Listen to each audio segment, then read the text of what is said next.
previous United States military academy graduation.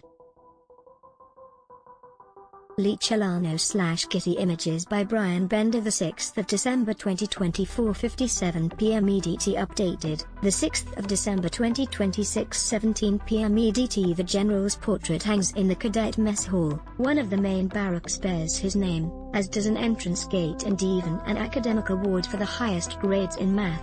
The U.S.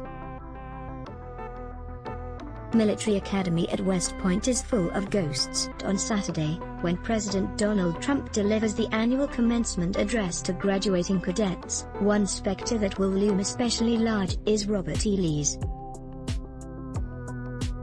advertisement. The legacy of the most famous Confederate general is central to the public clash between Trump and the Pentagon this week over whether it's time to revoke the honors bestowed on those officers who committed treason during the Civil War to defend slavery. Many of the 1,100 graduating cadets slept in barracks named for Lee, who also served as superintendent at West Point before breaking with the Union.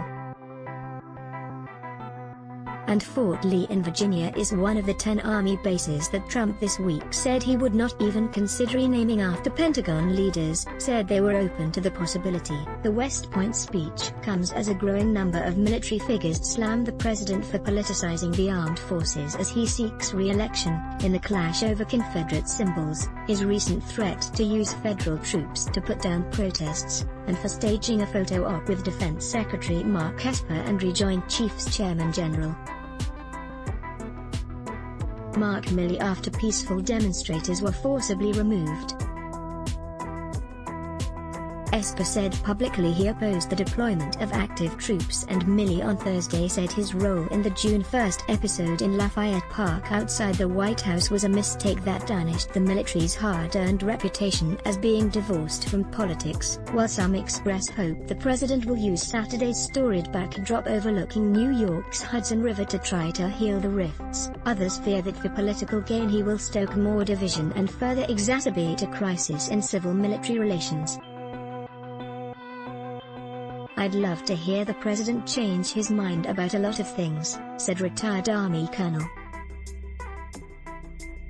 Joseph Collins, a former instructor at West Point who until last year taught at the National Defense University, where senior officers and Pentagon civilians are groomed. "This business of threatening protesters with military forces, there was a lot of emotion with that. But he fears the president will strike back. He was opposed by the secretary and the chairman. He doesn't take those things lightly." Retired General Wesley Clark, a West Point graduate who sought the Democratic presidential nomination in 2004, also worries the president could use the speech to try to score political points. For example, he could go after some of his critics such as former Defense Secretary Jim Mattis or retired Admiral Michael Mullen, a former Joint Chiefs Chairman. He is not going to apologize for Lafayette Square, and he is probably going to talk about the importance of loyalty and accuse Mattis and Mullen, at least implicitly, of being those people who stand on the wayside and criticize, Clark said. He could try to make fun of them, to try to hurt them and damage their reputations. Even worse, Clark fears, Trump could declare that he is standing up for the heroes of West Point who served for the Confederacy and fought valiantly for a lost cause. He could say they were wrong but their generalship was outstanding and they learned their attributes at West Point. He wraps himself in the credibility of the armed forces, Clark added. That's been his objective from the beginning, and it's even more important now that people like Mattis have spoken out. Morning Defense. Sign up for Morning Defense, a daily briefing on Washington's national security apparatus. On Friday, Trump appeared to lower the temperature in his standoff with the Pentagon, telling Fox News that he was fine with Milley's statement of regret on Thursday, while defending his own actions.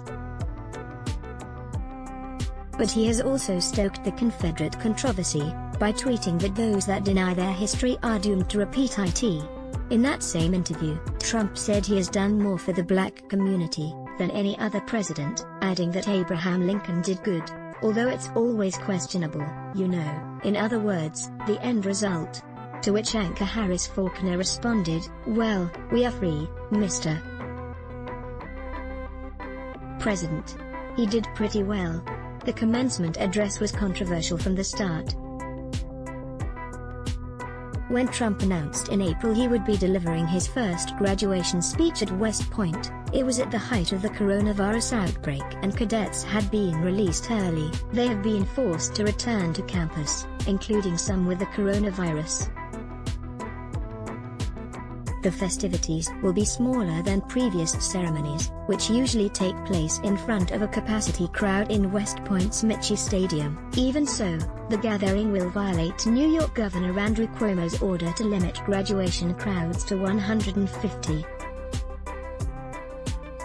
As a federal facility, the academy is exempt from the state guidelines. The president is also being greeted at West Point by a backlash from hundreds of former cadets who issued an unusual public rebuke on Thursday of their fellow graduates who are serving the president, including Esper and Secretary of State Mike Pompeo. The two are among a number of members of the class of 1986 in high levels of the administration.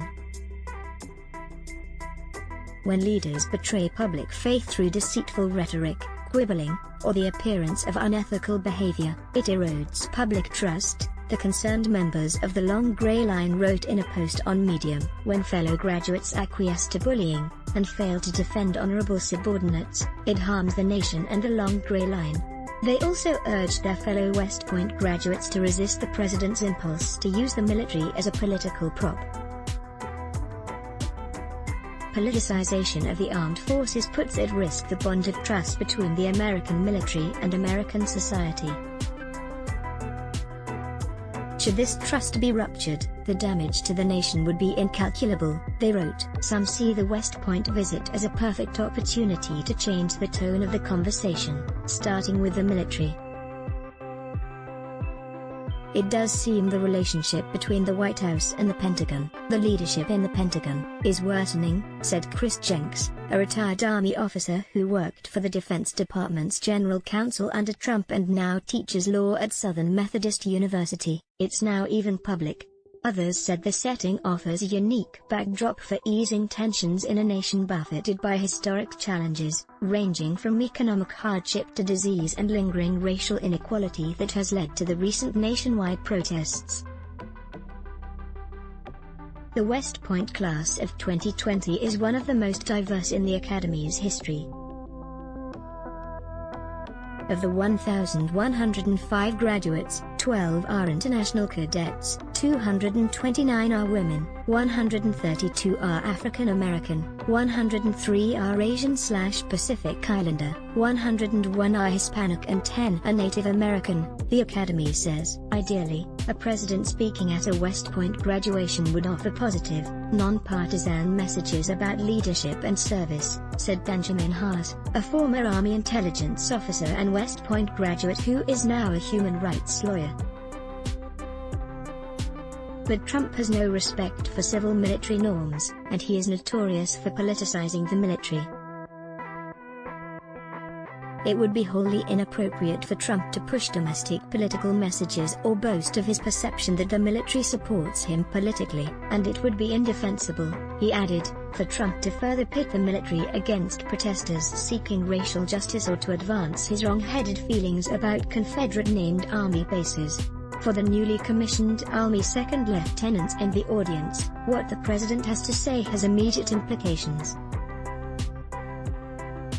The largest share of graduating cadets, more than 20%, will be heading to their first assignments at Fort Bragg in North Carolina, named after General Braxton Bragg, and Fort Hood in Texas, which honors John Bell Hood, two other Confederate generals. Let's block ads. Why? Show your love for him. Click the link in description. Thanks for watching.